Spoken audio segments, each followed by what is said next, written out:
Les enfants d'Israël partaient sur l'ordre de l'Éternel, et ils campaient sur l'ordre de l'Éternel. Ils campaient aussi longtemps que la nuée restait sur le tabernacle. Quand la nuée restait longtemps sur le tabernacle, les enfants d'Israël obéissaient au commandement de l'Éternel. Ils ne partaient point. Quand la nuée restait peu de jours sur le tabernacle, ils campaient sur l'ordre de l'Éternel, et ils partaient sur l'ordre de l'Éternel. Si la nuée s'arrêtait du soir au matin et s'élevait le matin, ils partaient. Si la nuée s'élevait après un jour et une nuit, ils partaient.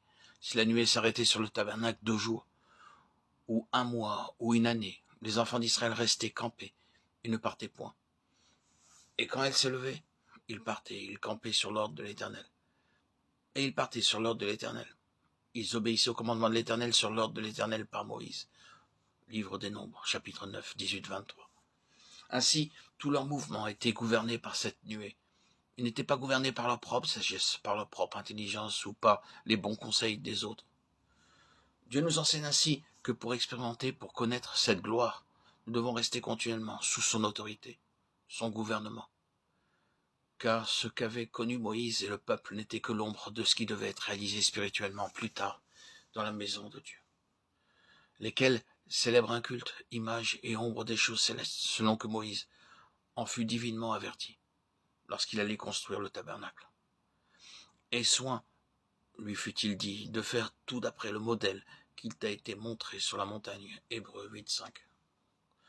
Notez bien cette phrase, des ombres des choses célestes.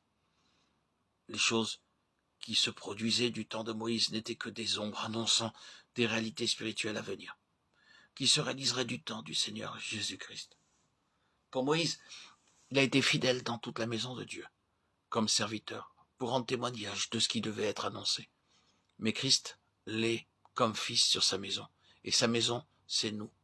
Pourvu que nous retenions jusqu'à la fin la ferme confiance et l'espérance dont nous nous glorifions. Hébreux 3, 5, 6. Dans Exode, Dieu demanda à Moïse qu'il s'accomplisse toutes choses selon le modèle montré sur la montagne. S'ils désiraient écouter, entendre la voix de Dieu, il leur fallait alors être gouvernés par la nuée, et les prêtres devaient se tenir à l'extérieur. Les sacrificateurs ne pouvaient entrer dans la maison de l'Éternel, car la gloire de l'Éternel remplissait la maison de l'Éternel. 2 Chroniques 7.2. Lorsque la gloire de Dieu descendit, tous les prêtres durent sortir de la maison de Dieu, parce que Dieu ne veut jamais donner sa gloire à un autre. De nos jours, on glorifie les orateurs, les prédicateurs, mais on ne glorifie pas vraiment Dieu. On donne toute la gloire aux hommes. C'est pourquoi on ne verra pas la véritable gloire, car la maison de Dieu doit être gouvernée par les lois divines. Nous lisons dans l'Épître aux Hébreux que Moïse avait construit une maison, laquelle n'était que l'ombre de la véritable maison qui devait être construite par le Seigneur Jésus-Christ lui-même. Ni Moïse, ni Aaron n'étaient autorisés à changer quoi que ce soit au modèle de la maison révélée sur la montagne. Et nous, qui sommes-nous pour changer quelque chose dans le plan céleste de la maison de Dieu? Car ce que construit Moïse n'était que l'ombre de la véritable maison de Dieu, que le Seigneur Jésus-Christ devait construire lui-même.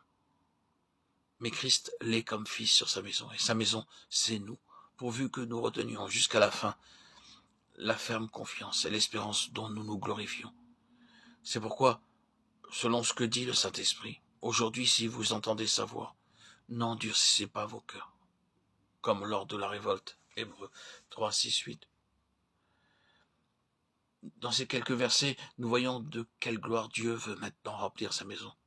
Tout d'abord, dans la maison de Dieu, tout doit être accompli, exécuté selon le plan céleste. Notre vie personnelle, notre vie individuelle, notre vie de famille, aussi bien que notre vie d'assemblée, doivent être dirigées selon le plan céleste. Elles doivent être entièrement gouvernées par la présence divine, symbolisée par la nuée.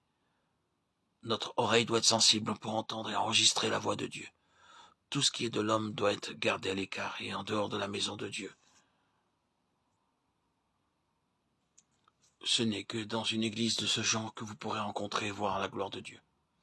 À lui soit la gloire dans l'église et en Jésus-Christ dans toutes les générations au siècle des siècles. Amen.